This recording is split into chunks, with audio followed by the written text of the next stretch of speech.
All right, guys, today we're going to be reacting to the reclassifying of marijuana. This is something that just came into the news recently, and we're going to take a look and see what this means for the marijuana and cannabis culture. Changes. The Justice Department said to make a major adjustment in federal restrictions on the use of marijuana. Ryan Nelson joins us live tonight in Miami with what this all means. Ryan. Yes, this is not simply just about the way the federal government categorizes marijuana. The change of scheduling can have legal, medical, economic, and social implications. For more than 50 years in America, marijuana has been listed among the world's most dangerous drugs. But tonight, sources with knowledge of the decision say the Biden administration is looking to reclassify the drug from Schedule 1 to Schedule 3. Schedule 1 is the more serious drugs that includes heroin, methamphetamines, and LSD. The change would not legalize recreational marijuana, the possession and distribution of which is still a federal crime, but would recognize it as a drug with medicinal benefits and less likely to lead to addiction. Brady Cobb is founder and CEO. So I'm going to stop it there. First off, it's funny how he said that because now it's a Schedule 3, it's going to be less addictive. And my guess is that more people are going to get hooked now because although it's not a federal one anymore, it's not like that changes the properties and the effects of marijuana. So I thought that was funny. I do agree with this. I do agree that going from a Schedule 1 to a Schedule 3 is a good idea.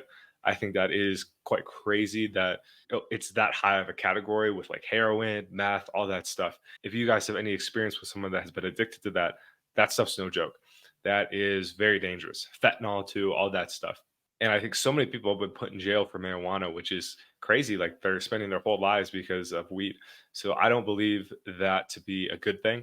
And I think this is I think so far in totality, this is a good thing. Now, the fact that they're saying that it's going to make it less addictive is I can only laugh at that. Of Sunburn Cannabis, a medical marijuana treatment center in Florida, and former lawyer and lobbyist. The name Sunburn Cannabis comes from my father's unique story in cannabis. From 1977 and 1983, he was one of the largest smugglers of cannabis in the history of the Justice Department.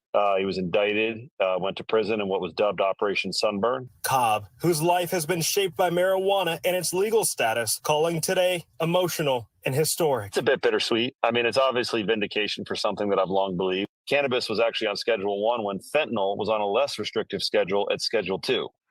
So that just shows you some of the injustice that cannabis has faced. Public opinion has shifted dramatically in the last 20 years. Yeah, right. Is that crazy? Fentanyl was worse than marijuana. My roommate had a procedure, Jaron, you've seen him on the channel, and recently, and they had to give him fentanyl for the anesthesia. And I was just like, Jesus, like that's not safe.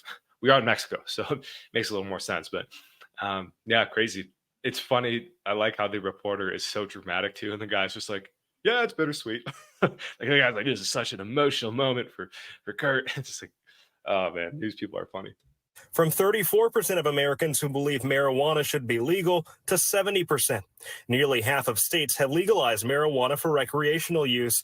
The change reigniting conversations around restorative justice, says Melba Pearson, director of prosecution projects at FIU, former prosecutor and activist. Now you see more states, especially notably California, looking at these cannabis convictions and saying, you know what, it's kind of unjust for someone to be serving time presently for something that is now legal or to not be able to apply for a job. But tonight, one opposition group says the cannabis industry has lobbied heavily to sell demonstrably harmful products and calls out the Biden administration for a, quote, thinly veiled attempt to reverse polling trends. And recreational marijuana is not legal in Florida. However, we do know that that will be going to a ballot initiative here in the state in November. Ryan Nelson, NBC6 News. Okay, guys. So yeah, that was a powerful video. And first off, I want to invite you to comment down below what you think about this and if this is a good thing or a bad thing, or if there's, you're indifferent to it. Like I said, I think it's a positive thing that they're doing it because the fact that weed was so, looked at so negatively, and so many people got in real legal trouble because of it. Like they said in the video, I don't think that's fair. And now that everyone's using it and stuff, well, not everyone. If you're on this channel, you might not be using it, but since most people are using it now, I don't think it being class. I think that they're moving it from Schedule 1 to Schedule 3 is a good thing. And you look at cigarettes, right? How much more harmful are cigarettes than marijuana? Like, cigarettes actually kill you, right? And if you remember when cigarettes became popular, they were advertised as healthy for you.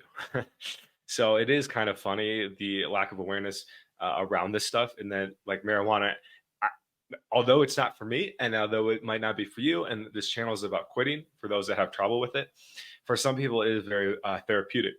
And for some people, it can be therapeutic very powerfully for a short time. Then eventually it stops working and they have to get off, or they stay on it forever. But I think there are actual benefits to marijuana versus cigarettes, which kill you very quickly. So, yeah, cigarettes suck and we don't want to be on cigarettes. So, the fact that this is happening again, I think is a positive thing. I know for me, I never had to deal with it from a really legal issue.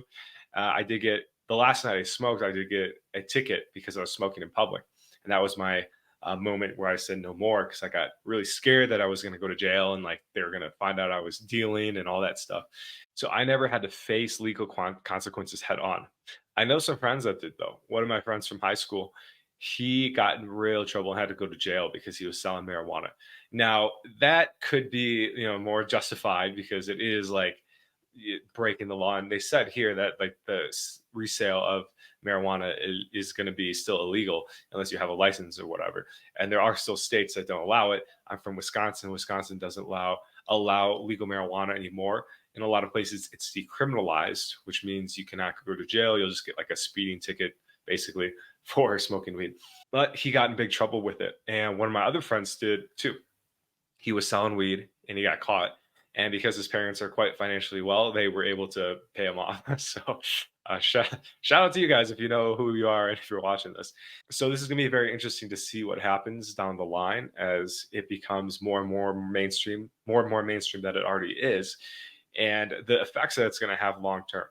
Is this going to cause people to start using it more? Is it going to cause people to believe that, hey, because it's not a Schedule 1 anymore, it's a Schedule 3, that there's not going to be any harmful effects? And as we know, at the beginning, it can be a lot of fun and there can be a lot of benefits. Down the line, though, especially if you're prone to addiction, it can really start to take over your life and cause a lot of issues.